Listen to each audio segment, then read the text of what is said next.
بسم اللہ الرحمن الرحیم۔ ناظرین ذرا تصور کریں ایک ایسی دنیا جہاں آسمان سیاہ ہو چکا ہو، سورج کی روشنی دھندلا گئی ہو، زمین پر روشنی ناپید ہو چکی ہو، پانی زمین میں جذب ہو چکا ہو اور افق پر صرف دھول کے بادل چھائے ہوں۔ شاید یہ منظر کسی فلم کا لگے، لیکن افسوس کہ یہ سب حال ہماری زمین کا ہوگا۔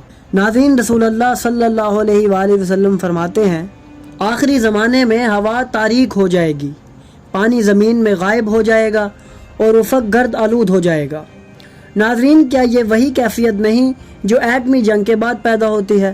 نیوکلیئر دھماکوں کے بعد جو دھوئیں، گرد و غبار اور تابکار ذرات فضا میں پھیلتے ہیں وہ سورج کی روشنی کو روک دیتے ہیں اور دنیا پر ایک مصنوعی رات طاری ہو جاتی ہے۔ نیوکلیئر ونٹر کا جو منظر سائنسدان پیش کرتے ہیں وہ ہو بہو ان احادیث میں بیان کیا گیا ہے۔ امام جعفر صادق علیہ السلام فرماتے ہیں ظہور سے قبل 3 سال تک قحط اور غربت چھائی رہے گی۔ ان برسوں میں نہ زمین کچھ اگائے گی اور نہ آسمان سے باران رحمت نازل ہوگی۔ ناظرین، گلوبل وارمنگ، نیوکلیئر اثرات اور فضائی آلودگی کے نتیجے میں یہی کچھ ہماری دنیا کے ساتھ ہو رہا ہے۔ روایات جس قحط کی خبر دیتی ہیں وہ آج نیوکلیئر جنگ کے بعد کے حالات سے حیرت انگیز مشابہت رکھتا ہے۔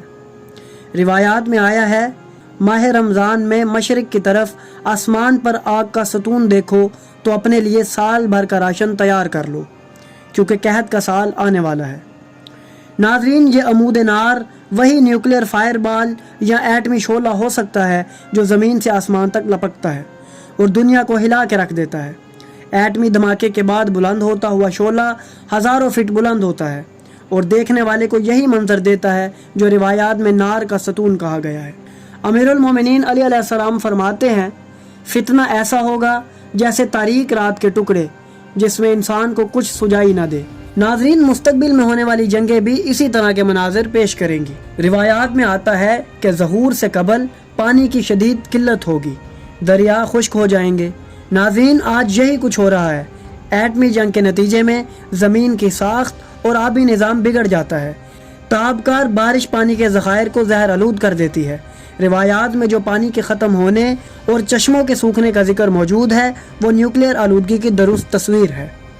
ایک اور شدید اثر جس کا ذکر روایات میں نظر آتا ہے وہ بجلی اور برقی نظام کا ختم ہو جانا ہے۔ تو ناظرین، اگر مستقبل میں کوئی اس طرح کی شدید جنگ ہوتی ہے تو اس سے پورا ڈیجیٹل نظام تباہ ہو جائے گا۔ کوئی کمپیوٹر، موبائل یا برقی مشین کام نہیں کرے گی، ہم 1000 سال پیچھے چلے جائیں گے۔ یہ حالت احادیث میں اندھیرا چھا جانے، سورج کی روشنی ماند پڑنے اور حیرت و بے بسی جیسے الفاظ سے بیان ہوئی ہے۔ رسول اللہ صلی اللہ علیہ وآلہ وسلم نے فرمایا پوری زمین کے لوگ ایک آگ کا ستون آسمان میں دیکھیں گے۔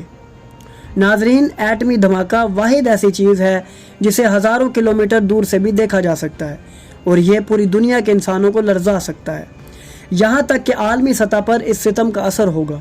آسمان سیاہ ہو جائے گا، زمین پر اندھیرا چھا جائے گا، سردیاں گرم ہو جائیں گی، زمین بگڑ جائے گی، لوگ مرنے لگیں گے اور علم مٹ جائے گا۔ ناظرین، یہ سب کوئی داستان نہیں بلکہ وہ روایات ہیں جو 1400 سال پہلے بیان کی گئیں اور آج کی ٹیکنالوجی نے انہیں سمجھنے کا راستہ ہمیں دے دیا ہے۔ دنیا کی تباہی کا آغاز کب ہوگا؟ شاید جلد، شاید دیر سے، لیکن کیا ہم تیار ہیں؟